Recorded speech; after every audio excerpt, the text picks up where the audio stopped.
அது இந்த தர்ம குணம் எங்கள் பிளட்லேயே வளர்ந்துட்டுருக்குது. மழை காலத்தில் நிறைய இப்போ நீங்கள் பார்த்துருப்பீங்க,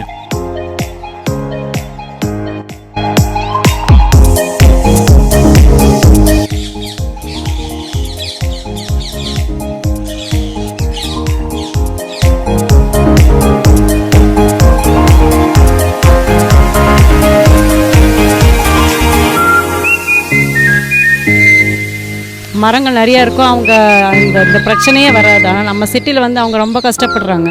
பசி வந்துச்சுன்னா அவங்க கிளி இல்லை, யார் இருந்தாலும் சாப்பிட்ருவாங்க. இவங்க நம்ம வீட்டுக்கு வந்து விருந்தாளிங்க. அதான் இயற்கையை அப்படியே நாங்கள் பராமரிச்சுக்கோம்.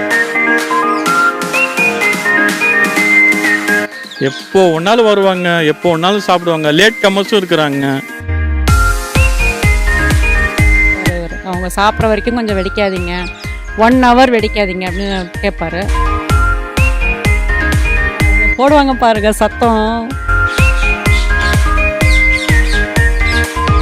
கிளிங்க மட்டும் இல்லை, பூனைங்க ஒரு 50 பூனைங்க எங்கள் வீட்டில். இந்த கிளிங்களை விட்டு நாங்கள் எங்கே இந்த ஏரியா விட்டு தாண்டவே முடியாது.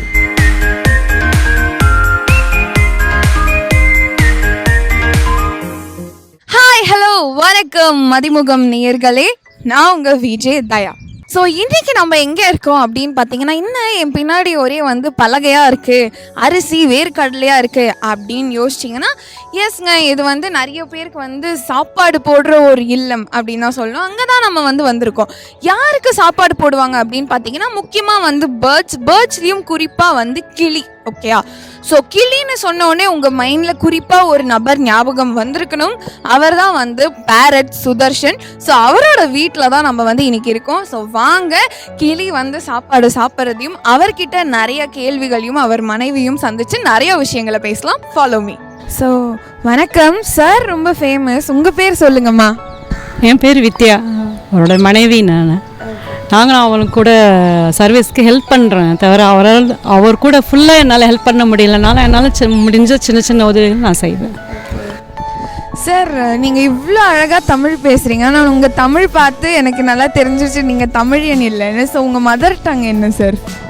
எங்களது கொஞ்சம் மராட்டி டைப்பில் வருங்க. மராட்டியும் தமிழ் மிக்ஸ் பண்ணி அது பியூர் மராட்டி சொல்ல முடியாது. நாங்கள் 20 தலைமுறையாக சென்னையில் இருக்கோம், 3 தலைமுறை இந்த வீட்டில் வாங்குகிறோம். நாங்கள் சிவாஜி வம்சாவளியில் வந்தவங்க. அது இந்த தர்ம குணம் எங்கள் பிளட்லேயே வளர்ந்துட்டுருக்குது. 6000 பறவைகளுக்கு அப்பா அம்மான்னு உங்களை கூப்பிட்றாங்க. ஸோ இந்த பட்டம் இல்லை இந்த பதவி என்ன வேணால் சொல்லலாம், உங்களுக்கு எப்படி இருக்குது இப்படி கூப்பிடும்போது? கிளிங்க தான் என் பசங்களாம் நான் வளர்த்துருக்கேன். எங்களுக்கு அது கேட்கும்போது ரொம்ப சந்தோஷமாக இருக்குது. எல்லா ஜனமும் அதனால தான் என் பேரே பேரட் சுதர்ஷன்னு மாற்றிட்டாங்க. நான் இந்த கிளிங்க மட்டும் இல்லை, பூனைங்க ஒரு 50 பூனைங்க எங்கள் வீட்டில், 150 ஆடுங்க சாப்பாடு போடுவேன். என் வீடே ஒரு தர்மச்சத்திரமாக மாற்றி வச்சுருக்கேம்மா. இவங்க வந்தால் சாப்பாடு இல்லைன்னு போகக்கூடாதுன்னு சொல்லிட்டு என் வீட்டில் எப்போவுமே 24 hours எனி டைம் வந்தாலும் இவங்க ஃபுட்டு இருக்கும். ஆமாம்மா. ஆனால் கிளிக்கும் பூனைக்கும் ஆகாதுன்னு நான் கேள்விப்பட்டேனே, அப்புறம் எப்படி கிளிக்கும் சாப்பாடு போடுறீங்க பூனைக்கும் சாப்பாடு போடுறீங்க? பூனைக்கு சாப்பாடு போட்டுறதுனால அவங்க கிளி பேச்சு போக மாட்டாங்க. அவங்களுக்கு சாப்பாடு கிடைக்கலன்னா அவங்க கிளியை அடித்து சாப்பிட்ருவாங்க. அதனால் அவங்களுக்கு தனியாக அவங்களுக்கு மீன் வாங்கி அவங்களுக்கு சாப்பாடு ரைஸ் தனியாக சமைச்சு அவங்களுக்கு போட்டுருவோம். ஆனால் ஜென்ரலாக அவங்க எனிமீஸ் தானே? கண்டிப்பாக அவங்க எனிமீஸ் தான். அவங்க வயிறு ஃபுல்லானா இவங்க வேட்டை ஆட மாட்டாங்க, அவங்கள பிடிக்க மாட்டாங்க. நீங்கள் ஆக்சுவலாக நான் இங்கே தர்மம் பண்ணுறதை பார்த்துட்டு இங்கே இருக்கிற அக்கம் பக்கத்து வீட்டிலலாம் காக்காங்களுக்கு போடுறாங்க. காக்காங்க கூட பூனைங்களும் வந்து சாப்பிடும். நான் அதுலேயே நிறைய பார்த்துருக்குறேன். ஆனால் பூனைங்க பாட்டுக்கு அந்த அவங்க எல்லாம் இந்த பூந்தி தான் போடுறாங்க. அந்த பூந்தியை பூனைங்களும் சாப்பிடுது. வேறு வழி இல்லையம்மா, உணவு எங்கே கிடைக்குதோ அவங்க சாப்பிட்டு தான் ஆகணும். ரொம்ப பசி வந்துச்சுன்னா அவங்க கிளி இல்லை, யார் இருந்தாலும் சாப்பிட்ருவாங்க. ஸோ அதுதான் என்ன எனக்கு அடுத்த கொஸ்டின்னா, அடிக்கிற வெயில் நம்மளாலேயே வந்து தாங்க முடியலை. ஸோ கிளி எப்படி தாங்கிக்கிறாங்க? சம்மரில் வராங்களா? சம்மரில் வராங்க. ஆனால் அவங்களுக்காக தான் நாங்கள் எல்லாருக்கிட்டையும் ரிக்வெஸ்ட் பண்ணுறோம், கொஞ்சம் மரங்களை அதிகமாக வெட்டாதீங்க, நிறைய மரங்களை வளர்த்து விடுங்க நம்ம சிட்டியில். ஏன்னா நம்ம சிட்டியில் வந்து ரொம்ப கம்மியாயிடுச்சு மரங்கள்.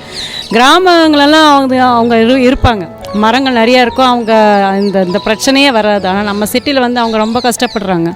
தண்ணி வைக்கும்போது தண்ணி சாப்பிட்றாங்க, அந்த மொட்டை மாடியில் எங்கேயா தண்ணி கிடைக்குதான்னு பார்க்குறாங்க. அதனால தான் நாங்கள் ரிக்வெஸ்ட் பண்ணுறோம், ஒவ்வொரு பேட்டிலையும் நாங்கள் ரிக்வெஸ்ட் பண்ணி இந்த மாதிரி தண்ணி வைங்க மொட்டை மாடியில், அவங்க பறவைகள் ரொம்ப கஷ்டப்படுறாங்க, அந்த மாதிரி வந்து குடிப்பாங்கன்னு சொல்லி நாங்கள் ரிக்வெஸ்ட் பண்ணுறோம். ஸோ உங்கள் கிளி வந்து ஆல் சீசன்ஸ் இங்கே வருவாங்களா? எனி டைம் வருவாங்க.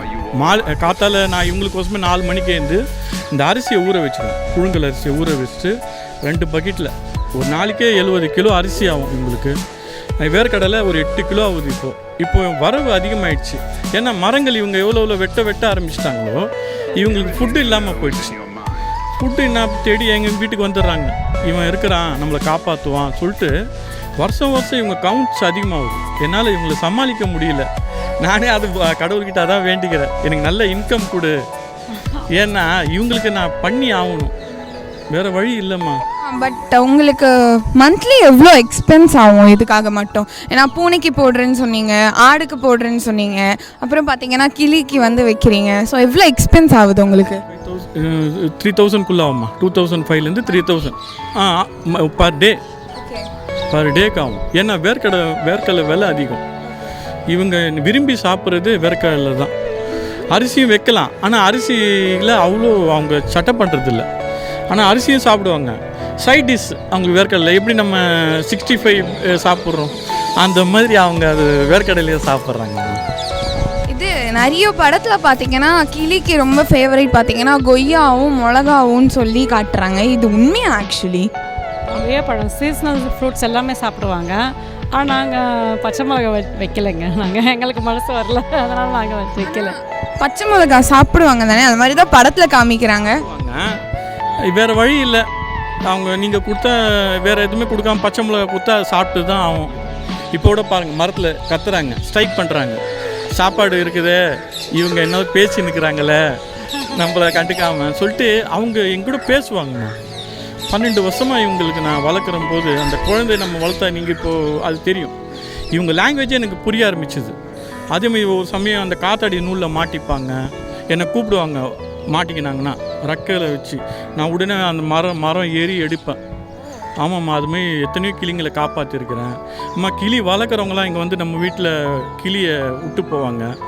ஏன்னா அவங்க இனத்தில் நான் எந்த கிளியும் வளர்க்குறதில்ல, சாப்பாடு மட்டும்தான் போடுறேன். வர கிளிங்க அவங்க எட்டுன்னு அந்த கிளிங்களும் இவங்க கேங்கில் விட்டுருவேன். அவங்க அந்த கூட்டத்தோடு ஜாலியாக சேர்ந்து வாழ்வாங்க, பறப்பாங்க. அவங்களுக்குலாம் ஃப்ரீடம் வேணும். ஸோ இப்போது கிளி பார்த்தீங்க அப்படின்னா வந்து ஆல் சீசன்ஸுமே வருவாங்களா? இப்போ சம்மர் ஓகே, ஆனால் மழையோ இல்லை அதிகமாக குளிர் அடிச்சது அப்படின்னா வருவாங்களா? புயலில் கூட வருவாங்க. ஏன்னா பசி, அவங்க புயல் மழை எதுவுமே கிடையாது அவங்களுக்கு. வெயில் காலத்தில் கொஞ்சம் காலையில் வந்துடுவாங்க, 6 மணிக்கு முன்னாடி வந்து சாப்பிட்டு போயிடுவாங்க. அதே மாதிரி ஈவினிங் கொஞ்சம் லேட்டாக வருவாங்க. மழை காலத்தில் கொஞ்சம் லேட்டாக வருவாங்க. அதாவது சூரிய உதயம் மறைவு அதை பொறுத்து அவங்க வருவாங்க. இந்த மரத்தில் தான் இருப்பாங்கம்மா அவங்க. இன்னும் அந்த அளவு அழகு இருக்காது. மழையில் நனைஞ்சிட்டா ஒரு மாதிரி நனைஞ்சு போய் எப்படி நாய்ங்களை குளிப்பாட்டினா எப்படி இருக்கும் அதுமாரி தான் அவங்களும் இருப்பாங்க. ஆமாம், ஸ்பைஸ் கட்டிங்கோடு உட்காந்துருப்பாங்க. ஏன்னா பசி இப்போ அவங்களுக்கு அந்த அருமை தெரியும். நம்மளுக்கு நம்ம எல்லாம் அம்மா அப்பாலாம் நம்மளை ஊட்டி விடுறதில்ல, அந்த பசியோட அருமை தெரியாது. ஃபுட்டை நம்ம வேஸ்ட்டு பண்ணுறோம். அந்த வேஸ்ட்டு பண்ணுற ஃபுட்டு கூட மொட்டை மாடியில் எடுத்துன்னு வந்து வச்சிங்கன்னா எதுனா ஒரு ஜீவராசி சாப்பிடும். மெயினாக தண்ணிம்மா. அதுக்கப்புறம் நம்ம சாப்பிட்ற சாப்பாடில் கொஞ்சம் மிச்சம் மீதி இருந்தால் கூட காகத்துக்கு வைக்கலாம். இந்த மாதிரி பறக்கிற ஜாதிக்கு நம்ம வைக்கணும். அமாவாசைக்கு ஒரு தடவை தான் வைக்கிறாங்க. நான் நிறையா வாட்டி பார்ப்பேன், இங்கே இருக்கிற லேடிஸ் என்ன பண்ணுறாங்க, அமாவாசைக்கு மட்டும் கா கா கா கான்னு கூப்பிடுவாங்க. அது சட்டே பண்ணாது. என் வீட்டில் வந்து சாப்பிட்டு போயிடும். டெய்லி போகிறேன் வீட்டில் சாப்பிடுமா, ஒரு நாளைக்கு என்றைக்கு ஒரு நாளைக்கு கூப்பிட்றது வீட்டில் போகும்.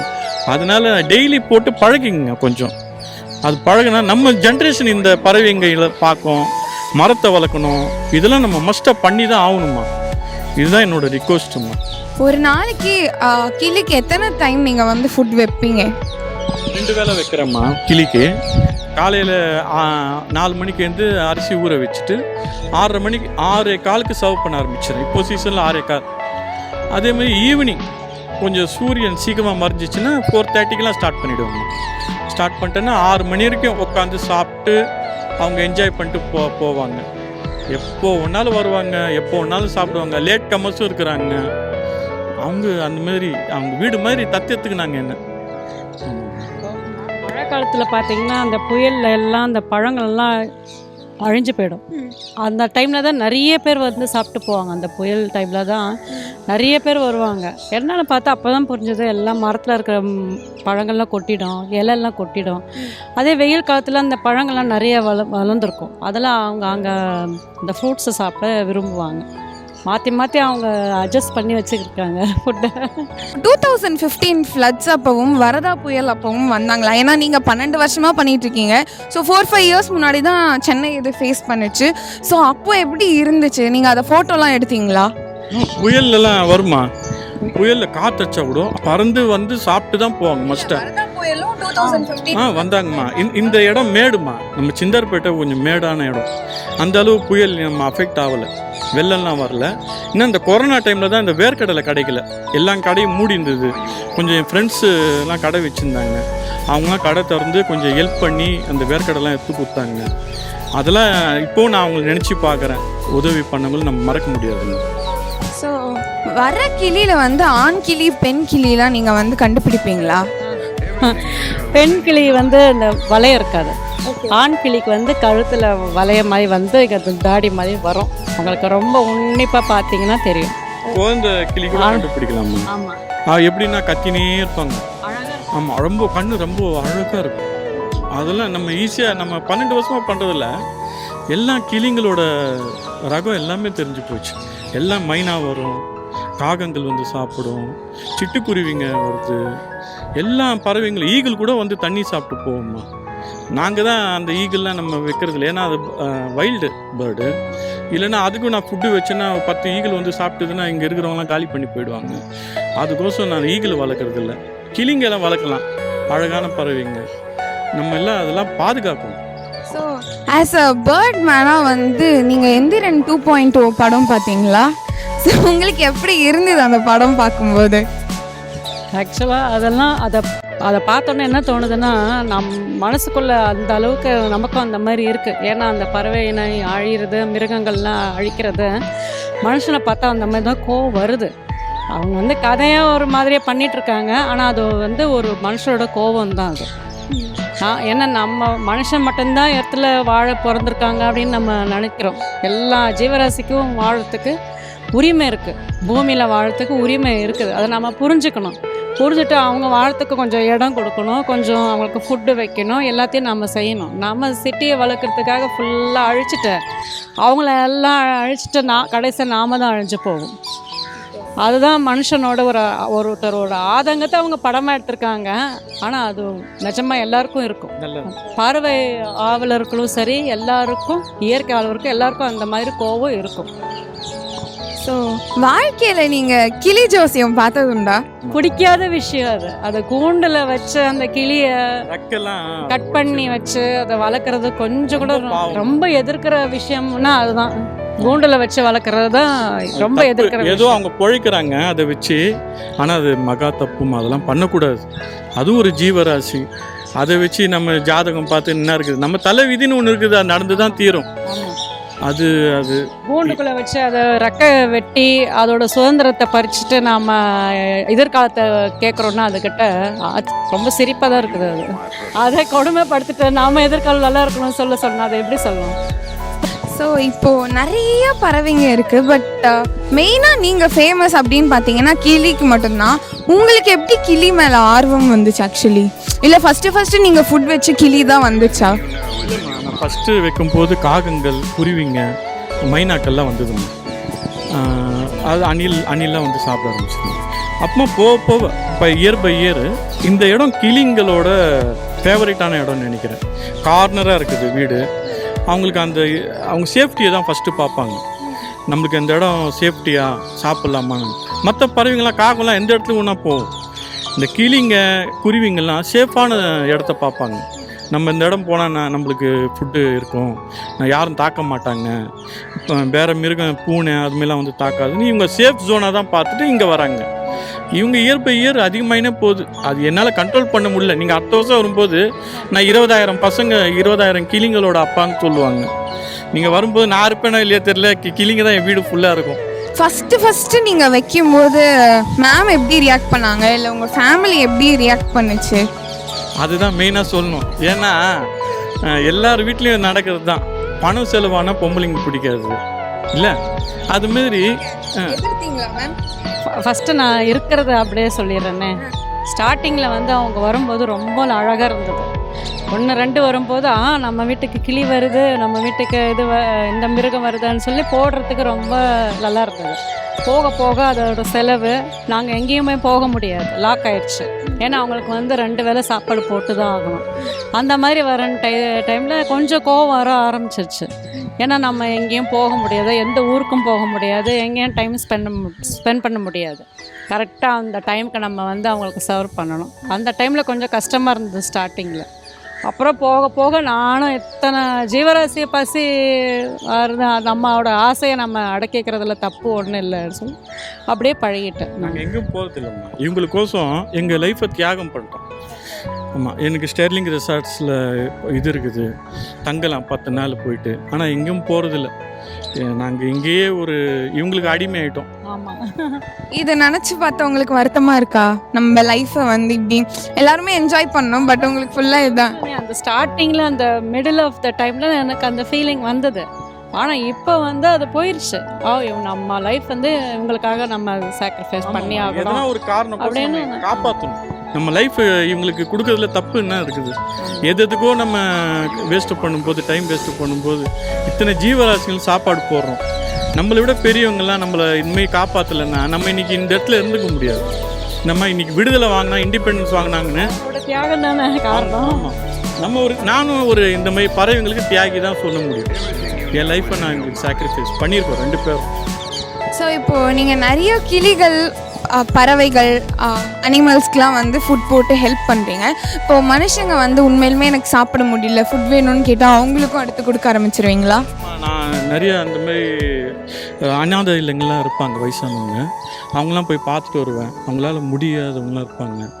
அவங்களுக்கு போய் நான் வேஷ்டி, சேலை, ட்ரெஸ்ஸு ஏன்னா நிறையா பண்ண முடியாது என்னால் கொஞ்சம் எக்ஸஸ் ஆஃப் மணி இருந்ததுன்னா அவங்களுக்கு போய் கொடுத்துட்டு வருவேன். ஏன்னா அவங்கள பார்க்கும்போது என் அப்பா மாதிரி தோணும். அந்த மாதிரி அந்த உள்ளந்தாம்மா நல்லது. அங்கே தான் கடவுள் இருக்கிறார். நாமளும் என்ன பண்ணோம், இதுமாதிரி ஃப்ரீ டைமில் ஏதோ எங்கெங்கேயோ சுற்றுறோம், வேஸ்ட்டு பண்ணுறோம். இந்தமாதிரி பண்ணாதாம்மா எல்லாம் நல்லது. நம்மளை பார்த்து பசங்க கற்றுப்பாங்க, வேறு எதுவும் இல்லை. நீங்கள் இந்த மாதிரி வந்து பேர்ட்ஸுக்கு ஃபீட் பண்ணுறீங்க. ஸோ உங்களை பார்த்து யாராச்சும் இன்ஸ்பயர் ஆகி ஸ்டார்ட் பண்ணியிருக்காங்களா? நிறைய பேர்மா, எனக்கு தெரிஞ்சு ஒரு 20 பேர் என்ன மாதிரியே உருவாக்கி வச்சுருக்கிறேன். அவங்க என்ன ஃபோட்டோ அனுப்புகிறாங்க. ஏன் துபாயில் கூட ஒரு அம்மா துபாயில் இருக்கிறாங்க, அவங்களும் எனக்கு ஃபோட்டோ அனுப்புகிறாங்க. இதுமாரி கிளிங்க வருது, வளர்க்குறேன்னு சொல்லிட்டு. நான் எக்ஸாம்பிள் துபாய் சொல்கிறேன், அதுமாதிரி வேர்ல்டு வைட் கொஞ்சம் பண்ணின்னுக்கிறேன்.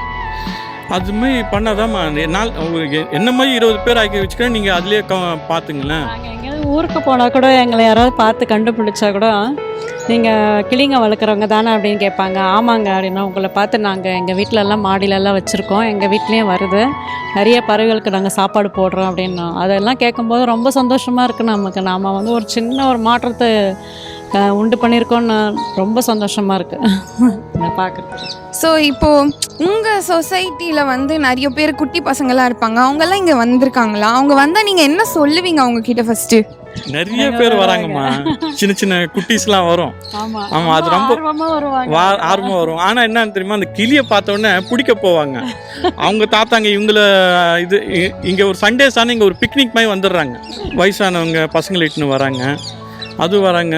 அந்தமாரி நிறைய பேர் சண்டேஸ் ஆனால் என் இடத்துக்கு பீச்சுக்கு போகிறத விட இங்கே வந்துட்டு அந்த கிளிங்களும் பார்த்துக்கலாம், அப்படியே அவங்க பேர குழந்தைங்களும் பார்த்துக்கலான்னு நிறைய பேர் வராங்க. அதுவும் ரொம்ப என்ஜாய் பண்ணுறாங்க.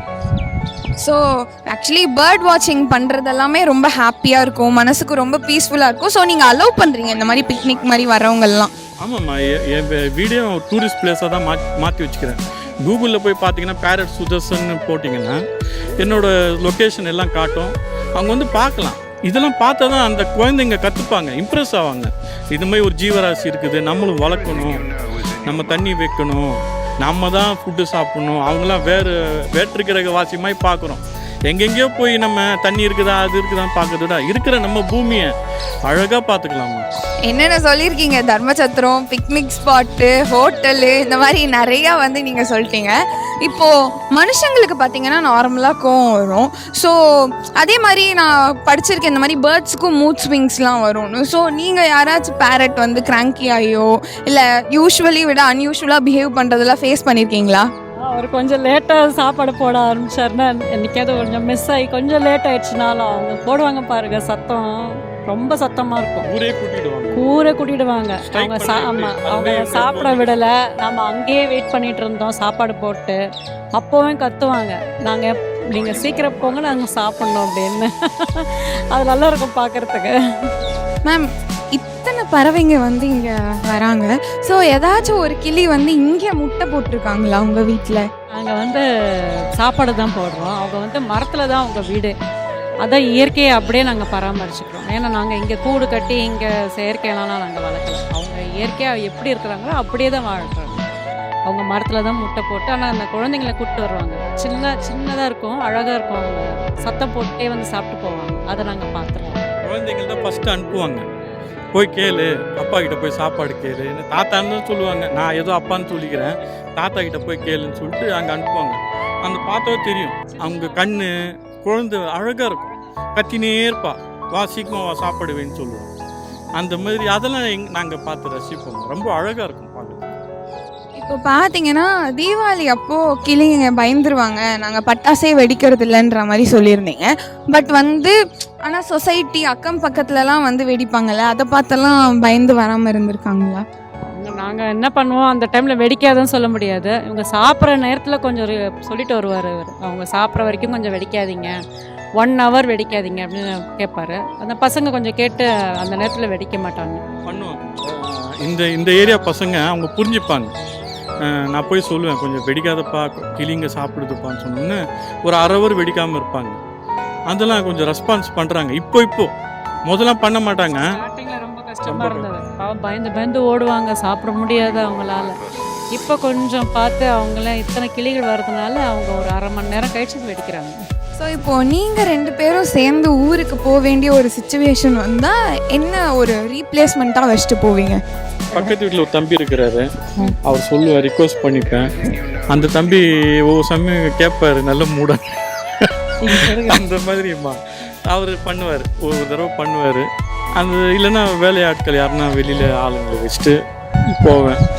அதனால எங்கேயும் போக முடியலம்மா, மேக்ஸிமம் அவாய்ட் பண்ணிடுவோம். எங்கேயும் போக முடியாது. கிட்ட ஊருக்கு போய் அதே ரிட்டர்ன் ஆகிறதுக்கு ரொம்ப கஷ்டமான்னு சொல்லி நாங்கள் பக்கெட்டோட வருவோம். ஆமாம், அந்த மாதிரி ஆயிடுச்சு. இப்போ லாஸ்ட் கொஸ்டின், ஃப்யூச்சரில் ஏதாச்சும் ஜூவோ இல்லை வைல்ட் லைஃப் சாங்சுரி இந்த மாதிரி உங்களுக்கு ஸ்டார்ட் பண்ணுற ஐடியா ஏதாச்சும் இருக்கா? இருக்குதுங்க, அதெல்லாம் பண்ணணும். ஆனால் எனக்கு அதுக்கேற்ற மாதிரி ஃபண்ட்ஸ் வந்ததுன்னா, கடவுள் எதனா நம்மளுக்கு பணம் கொடுத்தாருன்னா இந்த பறவைங்க ஜீவராசிங்கெலாம் காப்பாற்றலாம். இதை மஸ்ட்டாக நம்ம பண்ணணும். பார்க்கலாம், அவர்கிட்ட தான் இருக்குது, மேலே இருக்கிறவர்கிட்ட தான், நம்மக்கிட்ட எதுவுமே இல்லை. நீங்கள் இவ்வளோ ஃபேமஸாக இருக்கீங்க, கவர்மெண்ட் உங்களை ரீச் அவுட் பண்ணலையா? இல்லைம்மா, நாங்கள் எதுவும் அவார்டு கொடுக்குறேன்னு கூப்பிட்றாங்க, கவர்மெண்ட் கூப்பிடல. வெளி ப்ரைவேட்டில் என்ஜிஓஸ்லாம் நிறைய அவார்டு கொடுக்குறேன்னு கூப்பிட்றாங்க. என் வீட்டுக்கு வந்து தராங்க, ரோட்ராக் கிளப்பில் கொடுத்தாங்க. அதே மாதிரி நல்ல என்ஜிஓஸ்லாம் தராங்க, வீட்டுக்கு வந்து சில பேர் தராங்கம்மா. ரொம்ப தூரம் கூப்பிட்றாங்க, அவுட் ஆஃப் ஸ்டேட்டு சிட்டி அதுமாதிரி கூப்பிட்டா எங்களால் போக முடியல. ஏன்னா இந்த கிளிங்களை விட்டு நாங்கள் எங்கே இந்த ஏரியா விட்டு தாண்டவே முடியாது. என் பசங்களை விட்டு எதுவுமே பண்ண முடியாது. ஏன்னா அவங்க ஃபுட்டு தான் மெயின். நான் அவார்டு வாங்கி நான் என்னம்மா பண்ண முடியும்? பட்டம் வாங்கி நான் வீட்டில் தான் தொங்க விடணும். என் பசங்களுக்கு நான் சாப்பாடு பூர்த்தி பண்ணாவே அதுவே எனக்கு சந்தோஷம்மா. அவார்டு பெரிய விஷயம் இல்லை. ஸோ இப்போது நீங்கள் வந்து பார்த்துட்ருக்கீங்க, பட் ஒரு வயசு வரைக்கும் தான் இது முடியும். ஸோ உங்களுக்கு அடுத்து இந்த கண்டினியூ பண்ணுறாங்கன்னா யார் இருக்காங்க? என் டாட்டர் என் சன்னில் இருக்காங்க. அவங்க இப்போவே அவங்க வீட்டில் எல்லாம் அந்த மாதிரி போடுறாங்க. அதனால் எங்களுக்கு அந்த கவலையே இல்லை. அந்த மனசு அவங்க என் சன்னில் இருக்க என் டாட்டர் இருக்கிறதுனால அவங்க பார்த்துப்பாங்க. என் மாப்பிள்ளை வளர்க்குறாருமா, இப்போவே ஒரு 500 புறாக்கள் வருது அவங்க வீட்டில். என்னை இன்ஸ்பயர் ஆகி தான் என் பொண்ணை அவர் கட்டிக்கினார். அது உண்மைதான். ஏன்னா பூனை நாய் எது இருந்தாலும் வீட்டுக்கு வெளியில் இருக்கிற நாய் பூனைக்கெல்லாம் சாப்பாடு போடுவார். மாடியில் வந்து தண்ணி வைப்பார். அப்புறம் புறாங்களுக்கு நிறைய புறா வந்து சாப்பிட்டு போகுது. எல்லாமே செய்கிறாங்க. எங்களுக்கு பின்னாடி அவங்க பார்த்துப்பாங்க, ஒரு நம்பிக்கை வந்துச்சு எங்களுக்கு. அதுதான் செய்கிறாங்க. அவங்க மட்டும் இல்லை, இங்கே சுற்றி இருக்கிறவங்க எல்லாமே பண்ண ஆரம்பிச்சிட்டாங்க. அதுவே ஒரு மாற்றம் தாம்மா. ஏன் நம்ம ஆத்மா நிம்மதியாக இருக்கும், வேறு எதுவும் இல்லை. Thank you so much sir. உண்மையிலுமே என்ன அப்படின்னு பார்த்தீங்கன்னா, இது உண்மையிலுமே ஒரு மிகப்பெரிய சர்வீஸ் அப்படின்னு தான் வந்து சொல்லணும். பிகாஸ் வந்து ஒரு நாள் போடுவாங்க, 2 நாள் போடுவாங்க, அதுக்கப்புறம் நம்ம ஊருக்கு போயிடுவோம், நம்ம வேலையை பார்ப்போம். ஆனால் வந்து ஹோல் லைஃப்பையும் சாக்ரிஃபைஸ் பண்ணுறது ரொம்ப ரொம்ப பெரிய விஷயம். அதை பார்த்து நிறைய பேரை இன்ஸ்பயர் பண்ணியிருக்கீங்க. இன்றைக்கி நிறைய அனிமல் க்ரூயல்ட்டியுமே நடந்துகிட்ருக்கு. அதில் வந்து நீங்கள் கைண்ட்னஸை இன்டியூஸ் பண்ணுறீங்க அப்படின்னு நினைக்கும் போது ரொம்ப ரொம்ப ஹாப்பியாக இருக்குது. Keep up doing the great work. Thank you so much.